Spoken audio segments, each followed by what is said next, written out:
नमस्कार, छायाज रेसिपीजमध्ये आज आपण बनवतोय कुरकुरीत चमचमीत अशी रावस फिश फ्रायची रेसिपी। पाहूनच तोंडाला पाणी सुटेल इतके मस्त असं हे फिश फ्राय तयार होतं। एकदा माझ्या पद्धतीने असा मस्त मसालेदार रावस नक्की फ्राय करून पहा। चला तर बनवायला सुरुवात करूया। तर सगळ्यात आधी इथे मी रावसाच्या तुकड्या घेतल्यात, स्वच्छ धुवून घेतल्यात। आता याला आपण हळद मीठ लावून घेऊया। तर आता सुरुवातीला यामध्ये मीठ घालायचं आहे। तर इथे मी अर्धा चमचा मीठ यामध्ये घातलं आहे। यानंतर पाव चमचा यामध्ये हळद घालायची आहे। यानंतर यामध्ये आलं आणि लसूण घालायचं आहे। इथे मी 4 ते 5 लसणाच्या पाकळ्या आणि अर्धा इंच आलं किसून घेतलं, तुम्ही पेस्टसुद्धा घालू शकता। यानंतर 1 चमचा लिंबाचा रस घातला आणि आता हे सगळं मिक्स करून घ्यायचं आहे। माशाच्या सगळ्या तुकड्यांना हा सगळा जो मसाला आपण घातला तो सगळा व्यवस्थित असा चोळून घ्यायचा आहे। तर इथे हातानेच मी सगळं लावून घेते, म्हणजे लिंबाचा रस, आलं लसूण हे सगळं व्यवस्थित या माशाच्या तुकड्यांना लागेल। तर असं चोळून व्यवस्थित लावून घेतलं। आता या माशाच्या तुकड्या आपण अशाच बाजूला ठेवून देऊया आणि एक पेस्ट तयार करून घेऊया। तर इथे मी एक दुसरा बाउल घेतला आहे। यामध्ये मीठ घालायचं आहे। तर सुरुवातीला सुद्धा आपण मीठ घातलं आहे, त्यामुळे इथे अगदी कमी पाव चमचा मीठ यामध्ये घातलं। पाव चमचा हळद घातली। यानंतर यामध्ये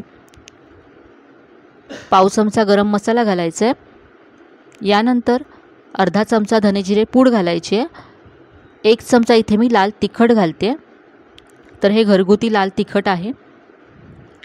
हा मसाला सगळा मिक्स करून घेतला। आता यामध्ये पाणी घालायचं आहे। तर अगदी थोडंसं पाणी घालून याची आपल्याला पेस्ट तयार करायची आहे। जास्त पातळ करू नका। ही तयार पेस्ट आपल्याला माशाच्या तुकड्यांवरती लावायची आहे, त्यामुळे अशी घट्टसरच करून घ्यायची।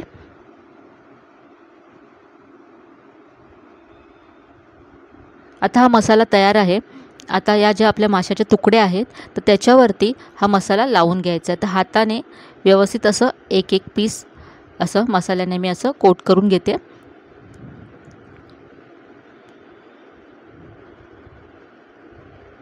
तर अशा पद्धतीने तुम्ही रावस फ्राय करून पहा। खूप मस्त अशी रेसिपी आहे। अगदी क्रिस्पी होतात या तुकड्या आणि मसाला अगदी आतपर्यंत माशाच्या तुकड्यांना लागतो। तर इथे सगळ्या पीसना मी असं मसाला लावून घेतला आहे। आता हे बाजूला ठेवूया असंच 10 ते 15 मिनटं। तोपर्यंत याच्या बाहेरच्या आवरणासाठी आपण पीठ घेऊया तयार करून। तर इथे आता मी 3 चमचे रवा घेते। जाड किंवा बारीक कोणताही रवा तुम्ही इथे घेऊ शकता। रव्यामुळे फिश मस्त कुरकुरीत होईल। याबरोबरच यामध्ये 1 चमचा तांदळाचं पीठ घालायचं आहे। आता यामध्ये मी लाल तिखट घालते। तर आधीसुद्धा आपण लाल तिखट घातलं आहे, त्यामुळे इथे मी पाव चमचा घेतलं।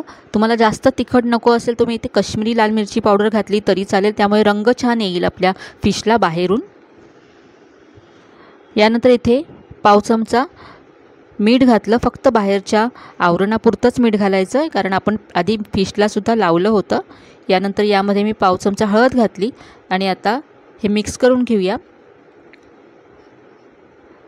आता ज्या फिशच्या तुकड्या आपण ज्या मसाल्यामध्ये मिक्स करून ठेवल्या होत्या त्या अशा एक एक या आपल्या रव्यामध्ये घोळवून घ्यायच्या आहेत। सगळीकडे व्यवस्थित हा रवा लावून घ्यायचा आहे।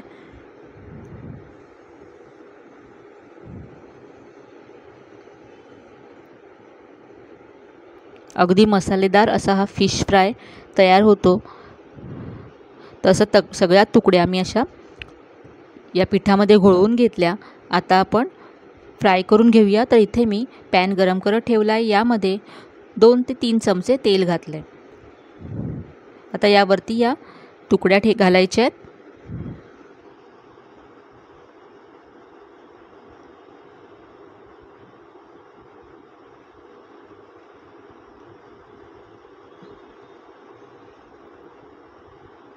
आता या आपण एका बाजूने फ्राय झाल्यानंतर उलटून घेऊया।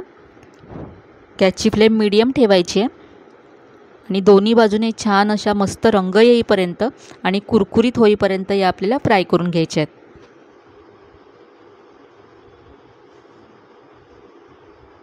तर अशाच पद्धतीने तुम्ही सुरमईसुद्धा फ्राय करून घेऊ शकता।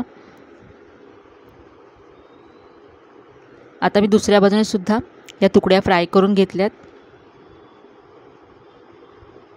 दोन्ही बाजूने मस्त कुरकुरीत झाल्यात।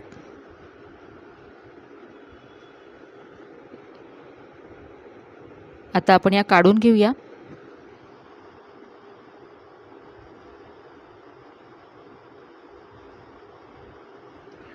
तसं मस्त कुरकुरीत आणि मसालेदार रावस फिश फ्राय तयार आहे।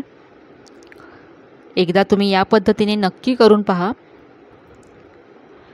तर आजची माझी मस्त अशी रेसिपी तुम्हाला कशी वाटली कमेंटमध्ये कळवायला विसरू नका।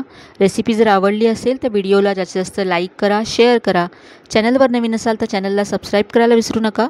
चला तर मग पुन्हा भेटूया अशाच छान छान आणि नवीन नवीन रेसिपीसह। तोपर्यंत धन्यवाद।